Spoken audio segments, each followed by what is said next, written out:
Assalamualaikum warahmatullahi wabarakatuh. Kembali lagi bersama saya Aisyah Pira di program Halo Legislator Delta TV. Senang sekali hari ini saya dapat memandu program pencapaian kinerja 2025 bersama Ketua DPRD Lampung Tengah, yaitu Bapak Febrian Antoni. Pada kesempatan kali ini saya ingin mengetahui bagaimana pencapaian fokus program serta harapan beliau untuk Lampung Tengah ke depannya. Baik, langsung aja kita sambut. Selamat datang buat Pak Febrian. Terima kasih sudah hadir. Izinkan saya untuk memulai langsung pertanyaan yang pertama ya Pak ya. Pak Febrian, jika kita melihat rangkaian kerja DPRD selama tahun 2025 ini Pak, capaian apa sih Pak yang menurut Bapak bukan hanya berhasil terrealisasi, tapi juga menjadi game changer bagi pembangunan Lampung Tengah? Ya, terima kasih. Assalamualaikum warahmatullahi wabarakatuh, Mbak Ais. Kami DPRD Lampung Tengah punya fungsi. Fungsi kami itu ada di bidang legislasi, penganggaran, dan pengawasan. Nah, salah satu yang jadi indikator keberhasilan bagaimana produk legislasi yang kami laksanakan itu sesuai dengan target. Nah, dari 14 raperda yang kemarin sudah diparipurnakan pada Propemperda tahun 2023 untuk 2024 untuk 2025 ini lebih kurang 80% sudah selesai. Sisanya sedang dalam proses pengkajian pembahasan untuk nanti diparipurnakan. Nah, tentu legislasi perda-perda tersebut hasil dari Propemperda tadi, dari Bapemperda tadi itu bisa harapan kami akan memaksimalkan potensi-potensi yang ada. Misalkan contoh di bidang pondok pesantren yang kami sahkan kemarin, bagaimana harapan kami bisa menjadi payung bagi kawan-kawan, bagi pondok pesantren yang ada di Tengah bisa lebih maksimal lagi tentunya, dan pemerintah daerah bisa hadir, bisa lebih maksimal dalam mewadahi, memayungi yang ada lingkungan yang Lampung Tengah, termasuk pondok pesantren yang ada. Itu salah satunya di bidang keagamaan. Kemudian juga ada yang lain-lainnya, regulasi-regulasi yang kami buat bersama dengan pemerintah daerah Kabupaten Lampung Tengah yang tentu akan bisa menjadi rujukan untuk dilaksanakan tentunya. Nah, itu yang terkait dengan legislasi. Penganggaran, fungsi kami kan bersama-sama pemerintah kabupaten membahas yang disusun oleh pemerintah kabupaten untuk nanti kami diskusikan pada pembahasan. Nah, yang sudah dibahas disusun oleh kawan-kawan pemerintah kabupaten itu yang akan kami sama-sama diskusikan. Nah, hal-hal tersebut kami masukkan yang menjadi pemikiran-pemikiran kami berdasarkan aspirasi masyarakat yang kami dapatkan baik pada saat reses, turun dapil, ataupun bertemu dengan konstituen, dengan semua elemen yang ada, tentu sesuai dengan kebutuhan-kebutuhan yang ada dalam masyarakat. Itu yang kami sampaikan kepada pemerintah daerah untuk nanti bisa disusun juga oleh mereka. Setelah kami bahas, kami capai bersama, itu nanti akan dilaksanakan oleh pemerintah daerah. Setelah itu semua, baru kami pakai fungsi kami yang ketiga di bidang pengawasan. Nah, hal-hal yang tadi sudah kita sepakati, apakah dilaksanakan oleh pemerintah kabupaten sesuai dengan apa yang menjadi harapan dan tujuan itu semua. Itu tentunya. Oke Pak, kalau dari seluruh program yang berjalan ya Pak ya, ada nggak sih Pak 1-2 program yang menurut Bapak itu memberikan impact langsung bagi masyarakat, baik dari sisi ekonomi, pelayanan publik, maupun kualitas hidup ya? Iya, Lampung Tengah ini sangat luas. Penduduknya juga paling besar se-Provinsi Lampung. Yang menjadi kendala dasar utama kondisi infrastruktur jalan yang masih banyak perlu penanganan. Kenapa? Karena itulah kaitannya dengan peningkatan ekonomi. Kos biaya produksi bisa ditekan dengan kondisi jalan yang lebih baik. Kenapa? Karena mobilisasinya bisa lebih murah tentunya. Nah, itu yang menjadi concern kita bersama. Tentu sesuai dengan visi misi Pak Bupati yang dituangkan dalam RPJMD tuangkan lagi dalam RKPD sehingga nanti akan menjadi perencana pembangunan yang akan dilaksanakan. Dan tentu itu semua harus selaras sesuai dengan program pusat, visi misi Pak Presiden dalam Astacitanya, kemudian juga Pak Gubernur. Sehingga nanti kolaborasi pusat, provinsi, kabupaten akan lebih maksimal tentunya. Nah itu yang kita maksimalkan sesuai dengan regulasi yang ada, sesuai dengan fungsi kami untuk bersama pemerintah kabupaten bisa lebih maksimal tentunya harapannya. Itu. Baik pemirsa, kita akan lanjutkan setelah jeda pariwara berikut.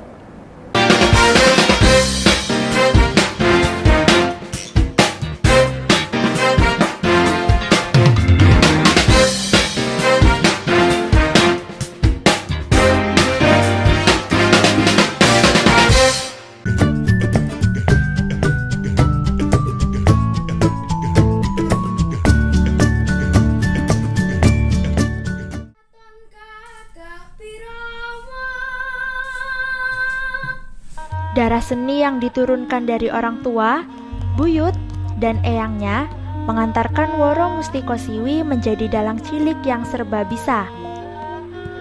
Selain jago mendalang, bocah berparas ayu ini nyatanya juga piawai menari, menyanyi serta nyinden.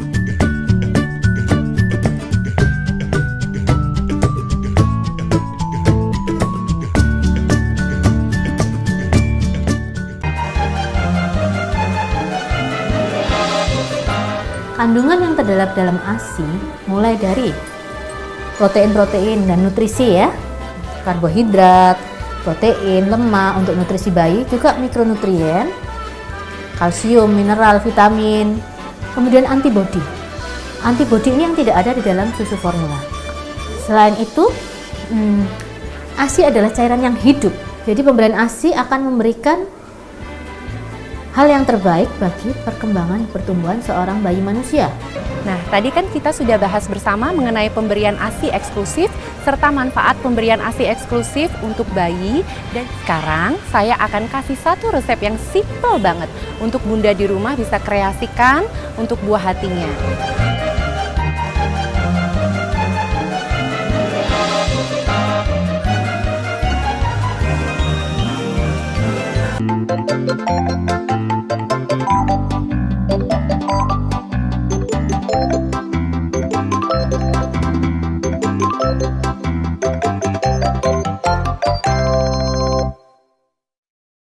Kembali lagi, Kak Nitit akan berbagi keceriaan di Ceria, cerita anak bersama Kak Nit dan Naomi.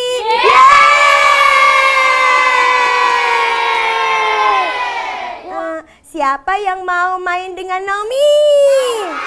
Siapa yang mau main dengan Naomi? Yuk teman-teman, kita nyanyi sama-sama ya. Sambil tepuk tangan dong.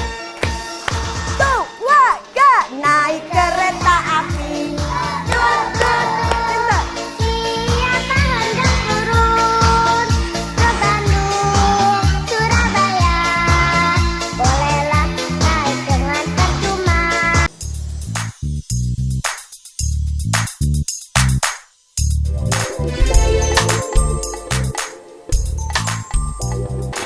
Warnanya menjadi coklat muda seperti ini, tetapi dalamnya masih moist dan dalamnya berwarna putih. Sudah dingin baru kita kasih dekor. Nah, ini dia coconut coklat cookies saya. Yummy.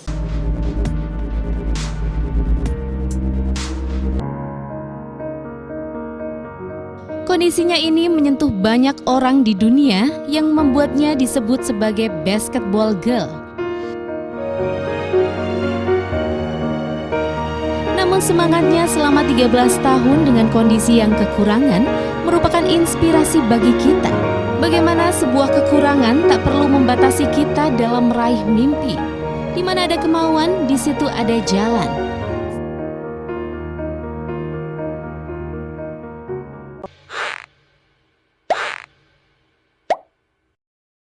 Ada berita baik nih bagi kamu yang masih jomblo. Haha, jomblo. Iya kamu ya. Aplikasi ini bernama Once. Once sendiri adalah sebuah startup bisnis dari Prancis yang membuat aplikasi perjodohan untuk menjodohkan seseorang dengan cara yang tak biasa. Wow, aku mau coba dulu. Siapa tahu jodoh. Hai pemirsa Delta TV, selamat datang di program baru kita, Rekomendasi. Enak banget, lezat dah. Ini menu paling favorit yang bisa jadi rekomendasi bagi Anda kalau ke Kota Lampung pastinya.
Gota sih kita nggak pernah sosialisasi tentang kita ngerangkul anggota itu tidak dengan sosialisasi. Jadi semua orang yang menikmati kopi itu bisa gabung sama komunitas penikmat kopi di Lampung.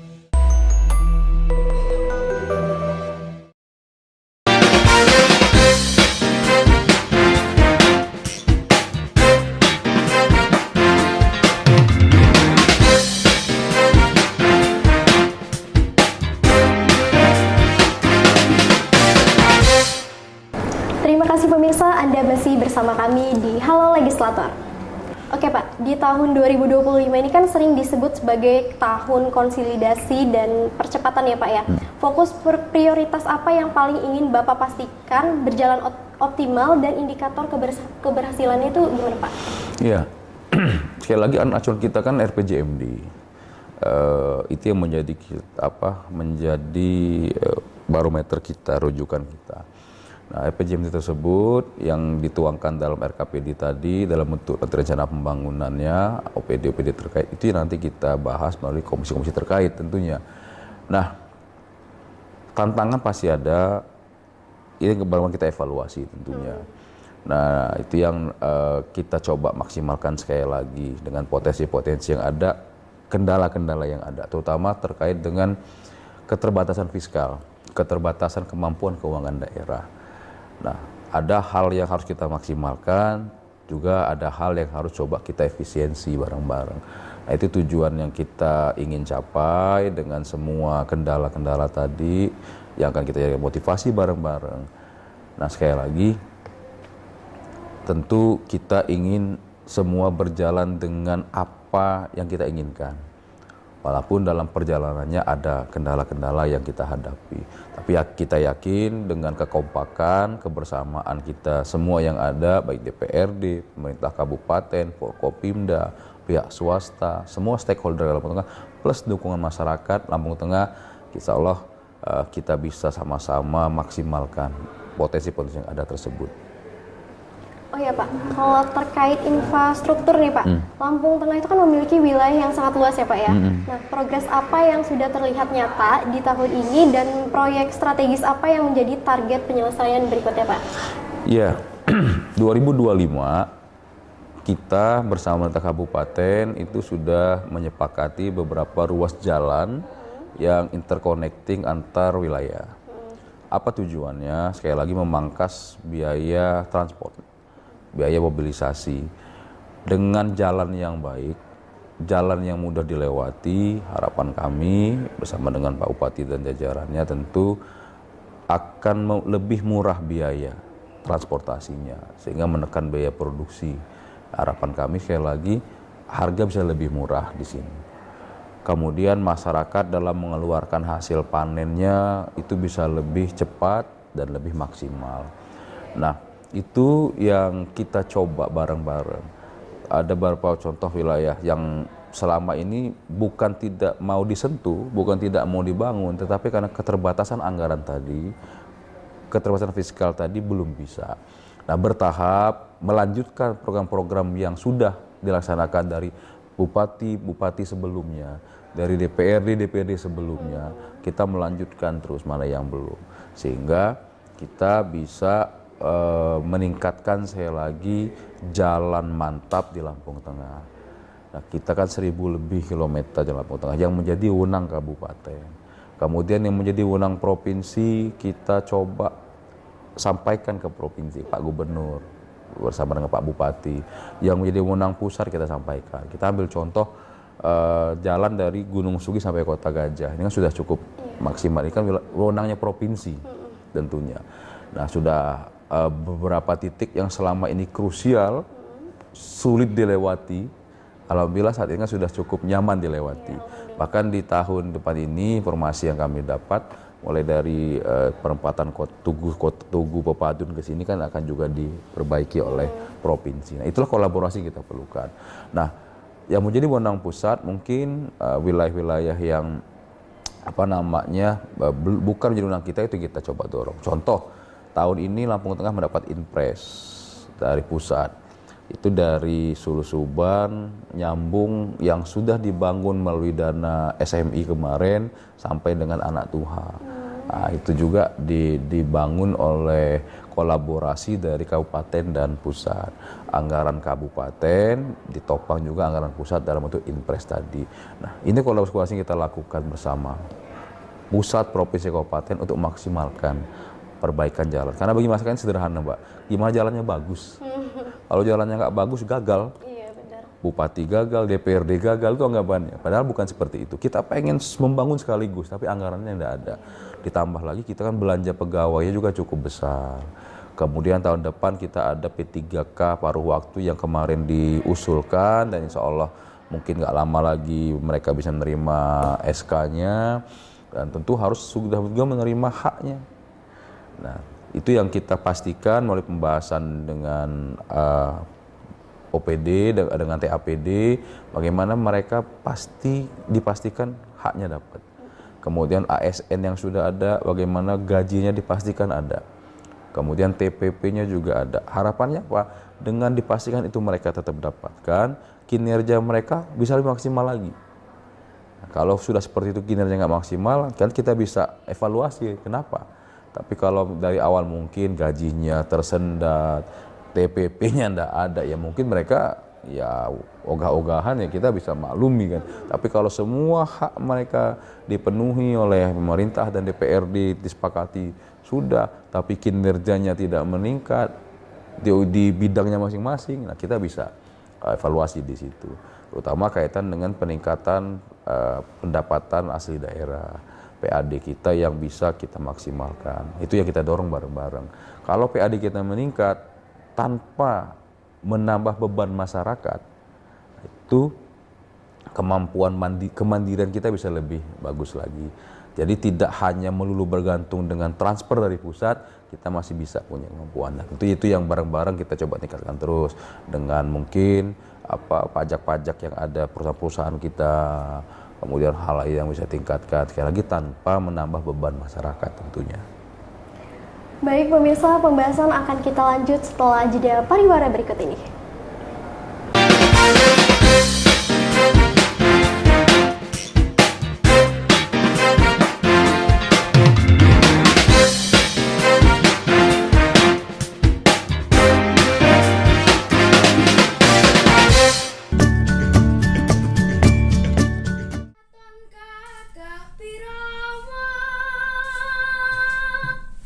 Darah seni yang diturunkan dari orang tua, buyut, dan eyangnya mengantarkan Woro Mustiko Siwi menjadi dalang cilik yang serba bisa.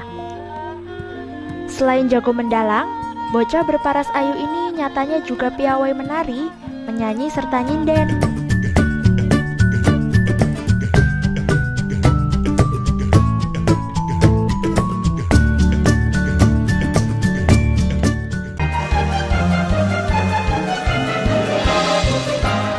Kandungan yang terdapat dalam ASI mulai dari protein-protein dan nutrisi ya, karbohidrat, protein, lemak untuk nutrisi bayi, juga mikronutrien, kalsium, mineral, vitamin, kemudian antibodi. Antibodi ini yang tidak ada di dalam susu formula. Selain itu, ASI adalah cairan yang hidup. Jadi pemberian ASI akan memberikan hal yang terbaik bagi perkembangan pertumbuhan seorang bayi manusia. Nah, tadi kan kita sudah bahas bersama mengenai pemberian ASI eksklusif serta manfaat pemberian ASI eksklusif untuk bayi. Dan sekarang saya akan kasih satu resep yang simple banget untuk Bunda di rumah bisa kreasikan untuk buah hatinya.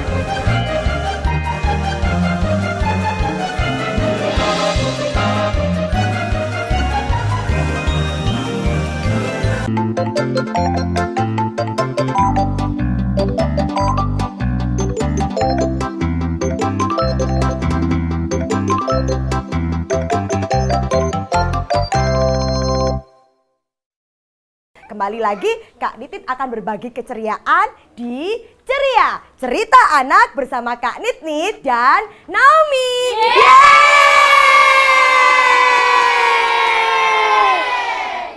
Siapa yang mau main dengan Naomi?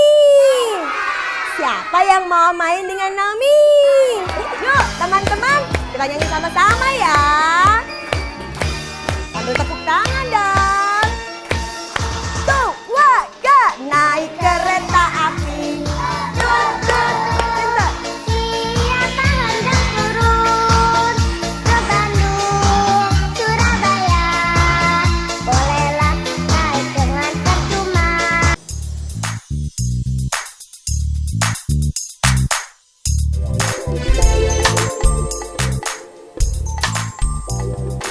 Warnanya menjadi coklat muda seperti ini, tetapi dalamnya masih moist dan dalamnya berwarna putih. Sudah dingin baru kita kasih dekor. Nah, ini dia coconut coklat cookies saya. Yummy.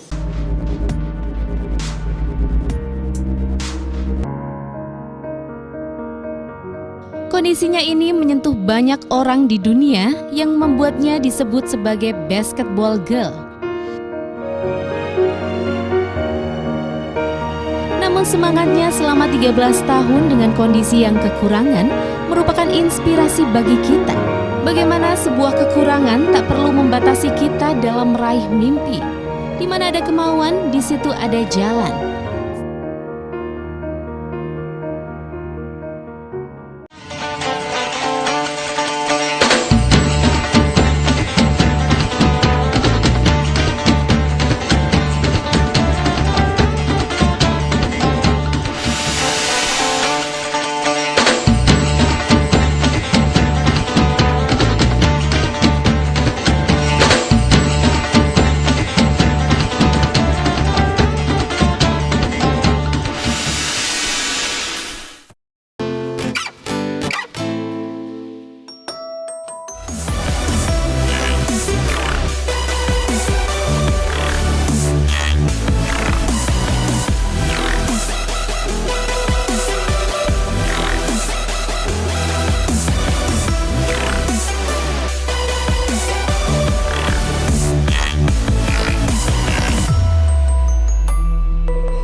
Gota sih kita nggak pernah sosialisasi tentang kita ngerangkul anggota itu tidak dengan sosialisasi. Jadi semua orang yang menikmati kopi itu bisa gabung sama komunitas penikmat kopi di Lampung.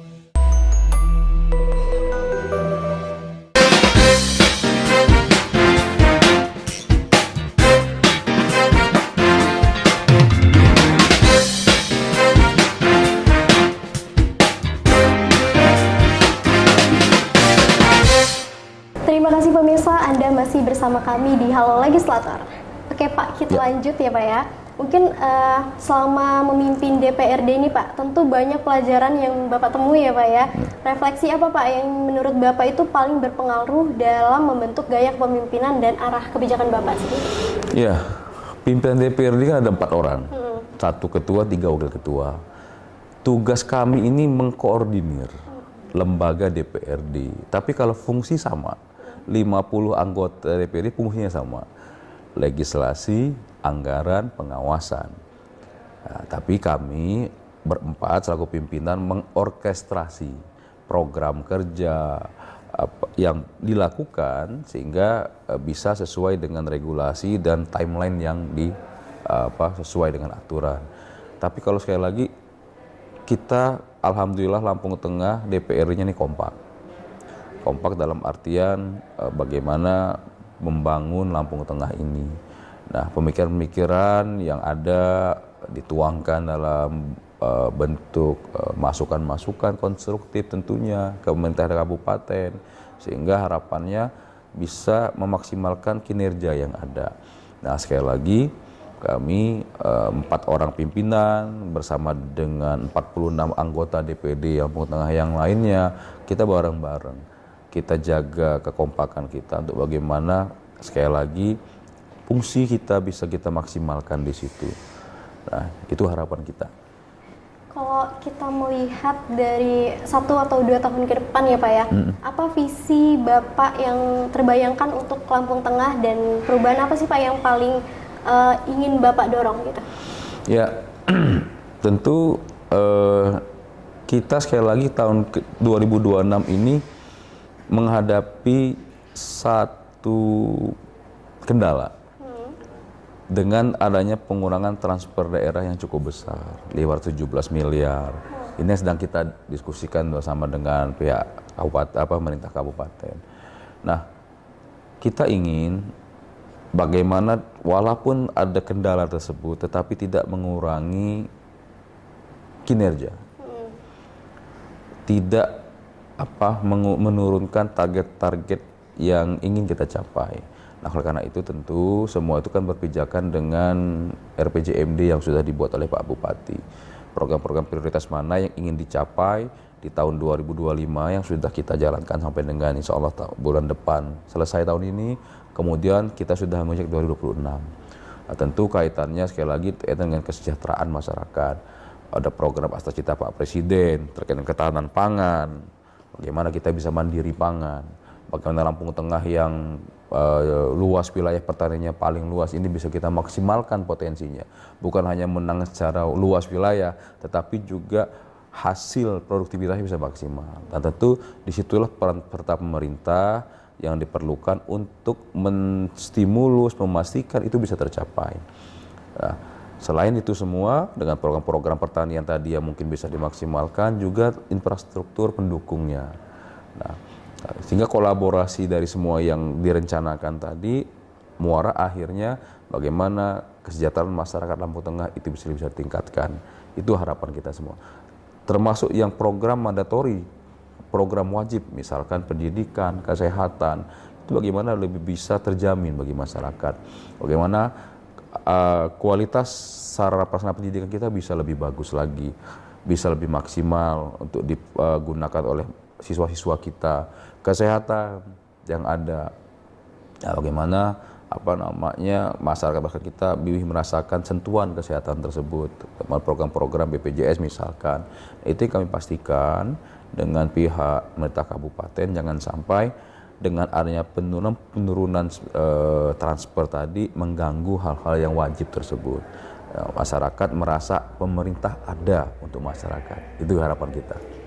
Kalau untuk terakhir mungkin ya Pak ya, apa sih Pak pesan Bapak untuk masyarakat agar tetap menjadi bagian dari proses pembangunan yang baik dalam bentuk partisipasi, dukungan maupun kontrol sosialnya Pak? Tetap kompak. Tetap kompak. Tetap kompak, jaga kondusivitas wilayah, maksimalkan potensi yang ada. Ya tentu kendala-kendala kita bareng-bareng hadapin pemerintah daerah tentunya. Oke. Baik, terima kasih banyak Pak Febrian Antoni ya Pak ya, sudah memberikan penjelasan juga pemaparan tentang kinerja Lampung Tengah ya Pak ya. Semoga menjadi gambaran untuk masyarakat, khususnya masyarakat warga Lampung Tengah ya Pak ya. Baik, saya Isepira, terima kasih dan sampai jumpa.